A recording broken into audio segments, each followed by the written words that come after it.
because yesterday Ben Shapiro posted something out. He says, I got a text, right, Rob? If you want to pull up the text that Ben Shapiro got, he says, I just got this text from, was it New York Times? I think it's the New York Times. Ben Shapiro, New York Times text. Yeah, New York Times. And he shares it that he got, if you go lower, it'll show what the text was. Yeah, that's the one right there. Hey, good day, Mr. Shapiro. I hope you're doing well. I'm Nico Grant, reporter, New York Times. Wanted to give you an opportunity to comment for an upcoming article that's taking a look at how political commentators have discussed the upcoming election on YouTube. We rely on okay. October 29, here's what points, talking points, media matters, identify 286 YouTube videos between May and August that contain election misinformation. Researchers identify videos posted by you in those 4 months. We feature a clip of you saying your party rigged many of the voting rules in advance. I have also a few questions. Are you a member of the YouTube Partner Program? If so, how frequently does YouTube demonetize you? Has YouTube sent you messages, emails, or notices last year that your content was...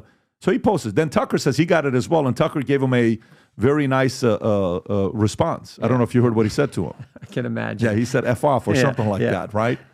And thank you for your prompt response. Would you like to address any of these? I would like to participate in an attempt to censor me. No thanks, but I do hope you'll quote me, and I write above. Note that I told you to F off, which I am now doing. Thanks. Oh, yeah. Well, by the way, Ben Shapiro came and testified, and literally a week later, Ben's testimony was powerful, and he testified on this GARM issue we were talking about briefly earlier, because what they were doing to the Daily Wire, and then, like I said, GARM no longer in business, out of business. Oh, here he is. Yeah, he did a great job. How long is it, Ron? We don't need to play it right now. It's a longer one. But I guess a part of it with everything that's going on, let's talk Google, right? I mean, for the last 3 days, everybody's been posting, Rogan's video is not showing up. Rogan's video is not showing up. They're censoring, all this other stuff. And then Rogan comes out and says, well, when it comes onto YouTube, yes, it wasn't showing up. But if you want to watch it, we post it over here. Yeah. And then YouTube even responds back and says, look, we were having some issues. It is true that other clips were showing up, not the main interview. We are working on it. We apologize for inconvenience. So YouTube responds, and the average person gets to decide whether they're censoring or not. That's up to the average person to think about. And then when you go a little bit deeper and you look at the numbers, you'll notice the number one company that donates the most to the Democratic Party is Google, right? It's not something that's not known. It's public. You can look at what the company is that gives the most to Trump. That's public. If you want to look at who gave the most to Kamala, right there, Google number one by a mile. Then it's Microsoft. Then Brown & Brown, J&J, Apple, Oracle, Wells, NVIDIA. If you look at Trump, American Airlines, Walmart, Boeing, Lockheed, United Airlines, FedEx, Wells Fargo, Johnson & Johnson. And it's not even close when you look at the numbers that's been given, right? Yeah. Small amounts. So you've worked with Google before. You work with those guys going back and forth.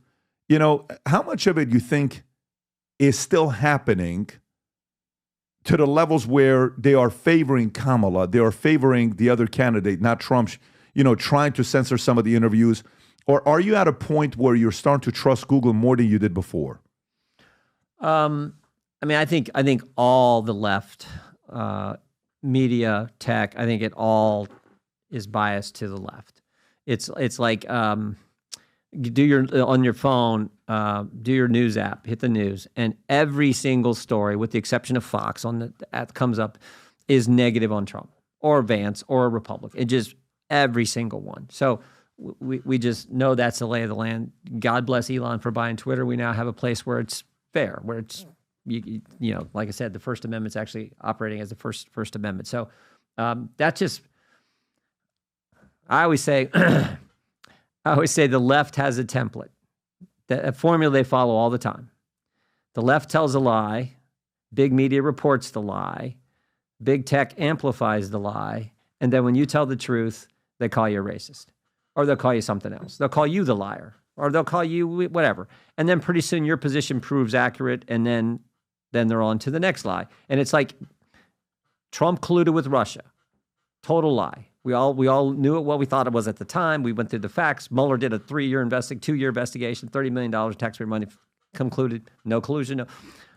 But Schiff tells it, media reports it, big tech amplifies it, and frankly, if you're against it, I remember in so this is right in the middle of all that one. 2018, I get a call from a colleague, Congressman Gates, and he says, Jim, Twitter is shadow banning us. And at that time, it was like, was it 6 years ago? I was like, I didn't know what shadow banning, what is it? And he kind of explains it. Turned out he was right. Twitter was shadow banning 4 members of Congress: Gates, Nunes, Meadows, Jordan. Just happened to be the 4 guys who were digging into the whole Mueller thing and the whole Russia collusion as being BS. And sure enough, they said, well, we didn't mean to do it. It was a glitch in our algorithm, which is in essence what YouTube said today or yesterday. So I just feel like it always. But between the 4, let's just go between the 3. Twitter, and I put Twitter aside. Go Google, Facebook, and Apple. Let's just say between those 3, right? Which one of them is most accommodating? Which one of them do you still not trust that they're still doing something behind closed doors? Well, I think probably the one that's the most concerning is Google, because that's where it's like 80-90% of searches happen on Google. So I guess I'm probably more concerned about that. I feel like it's gotten better, but is it fair? I think I'm probably like a lot of Americans, just kind of wonder. But I feel like it's gotten better. And I'd like to think, frankly, that some of it's gotten better because of the work we've done on our committee, where where we've done these investigations and got facts out there on these various things. I mean, I know like Climate Action 100, number of people have left that organization too. So there's like, because of our investigations, and so I do think it's getting better, but it requires, I think, Congress doing its oversight work. So, in regards to the Facebook letter that Zuck wrote, I don't know if you remember the letter that he wrote. Right? He wrote it to you guys. Yeah. And hey, at the end of the day, yes, I just want to read the main part to Honorable Jim Jordan. To you, appreciate the committee. I welcome the opportunity to share what we've taken on. There's a lot to talk about around our government. So in 2021, senior officials from the Biden administration, including the White House, repeatedly pressured our teams for months to censor COVID-19, including humor and satire, and expressed, he's talking about Babylon Bee, and expressed a lot of frustration with our teams when we didn't agree. Ultimately, it was our decision whether or not to take down, and we own our decision, including COVID-19 related changes we made to our enforcement in the wake of this pressure. I believe the government pressure was wrong, and I regret that we were not more outspoken about it. I also think we made choices that with the benefit of hindsight and new information we wouldn't make today. Like I said to our teams at the time, I feel strongly that we should not compromise our content standards due to the pressure from any administration in either direction, and we're ready to push back if something like this happens again. Now, some of the people when this was taken, I'm curious, because I'm talking to, because he wrote the letter to you. Yep. I said, so he's either being noble about it, and he's been spending a lot of time with the UFC guys, fighters. Anytime you're spending time with those guys, Dana, those guys are just America, fighting, it's very simple, libertarian mindset type of deal, little bit edgy, and he's liking being around those guys, right? He's actually getting along with being around those guys. It's either noble, it's number 2, he's sick of it on what's happened with it. 3, he's scared. 4, he's getting ready for Trump. That's going to be in office, and this was his way of saying, I don't think Biden's going to win. I think at the time Biden was still the candidate. What do you think was a reason for him? And by the way, if this letter would have come out in the next 7 days, that could have determined the election. Democrats are lucky this came out 4 or 5 months ago. Yeah. The timing of this happening now could be like to Comey saying to Hillary Clinton a week before, whatever it was, 5 days before the election. Some say that was the reason why Trump won. So why do you think he wrote this letter publicly and shared it with everybody, including yourself? Because he was tired of our investigation. We deposed 12 people at Meta, Facebook, from top level people all the way down to line level people, and we were getting the facts. I mean, we deposed Sir Nick Clegg, member of Parliament, number I think 3 at Meta. He sat for a long deposition, and the other thing, it basically admits 3 things in here. We were pressured to censor. We did in fact censor. And then he said later in the letter, he said, and he references the Hunter Biden laptop story. And then he references the fact that no more Zuckerbucks. He's not going to send a bunch of money. $400 million. $400 million. Right. That I think impacted the election. And so I think he would just like, okay, we went out of this. we're going to admit to what actually happened, and he gave us the facts. And we're continuing to look at this broad censorship issue, but I think that was the primary. But all the things you rattled off, it could have been all the above. But certainly at some point when we've deposed, I believe it was 12 people already at Facebook. How's your relationship with him now? I don't talk. I dealt with Clegg. His people. Yeah, I dealt with Clegg. Got it. And fine relationship with Clegg. He said for a long deposition. I mean, one of the things I do remember that he said, and I think I can say this because I think we've released the deposition. He basically said, 99%, I think 99% of his money doesn't come, their business model is not politics. It's only like 1% but the politics is like 99% of their problems when it gets into political stuff. And so that probably was part of it as well. Yeah, I mean, between his team and Google's team, whose team is easier to deal with? Whose lawyers are easier to deal with that are more accommodating? Oh, I think we dealt with Facebook. They're easier to deal with. Yeah, if I would talk with some of our staff lawyers, but I'm pretty sure it's Facebook. Facebook. Yeah. Interesting. And like I said, we deposed their number 3 guy.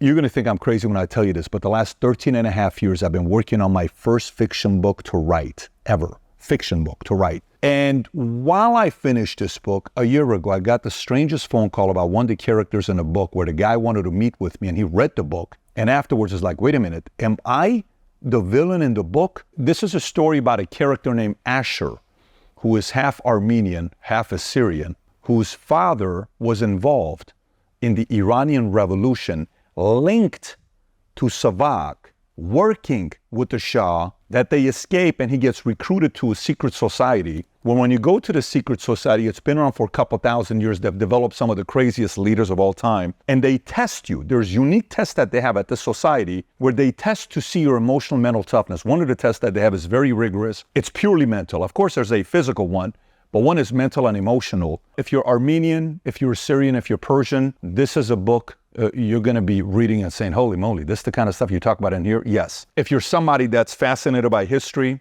this is a book for you. Characters. There's a technology that this society, secret society, builds where you go into a vault. I won't spoil it for you. When you go down, they have a technology where you get to sit down and watch and have a 3-4 hour conversation with Tupac. You can set up a debate between Karl Marx and Ayn Rand. Karl Marx is in the book, who wrote Communist Manifesto. Ayn Rand, who wrote Atlas Shrugged, is in the book. Marilyn Monroe explains the concept of seduction and sex in the book. When you read the book, it's about development of the next leaders in the world and how they do it and how they've been doing it for many years. And it's also about how to prevent the end of civilization and how this organization goes about doing it. So, I've never written a parenting book before, but if I ever wrote a parenting book, this is the closest thing to it because it's all mindset, a lot of crazy stories. Again, 13 and a half years. Trust me, I told myself I will not publish this book until I sell my insurance company and I'm fully disconnected from it, where it's no longer my responsibility 100%. When you read this, if you're a creative person, if you like fiction books, if you enjoyed Atlas Shrugged, or if you enjoy Divergent, if you like books like that, I think you're gonna enjoy reading this book. It's the creative side. Business books is very easy. Here's how you do it. Here's how this how it works. This is very creative. If you haven't placed the order yet, now you can order it on Simon & Schuster, Amazon. I'm gonna put the link up below somewhere here, maybe even in my profile. Go order the book and read it. I've never written a book where I can't wait to read your reviews to see what you think about this book. So I'm going on this wild journey and we have some plans with this book here. If you support the things that I work on, I would appreciate you going and reading the book, order the book on Amazon, and then post a review. If you enjoyed this video, you want to watch more videos like this, click here. And if you want to watch the entire podcast, click here.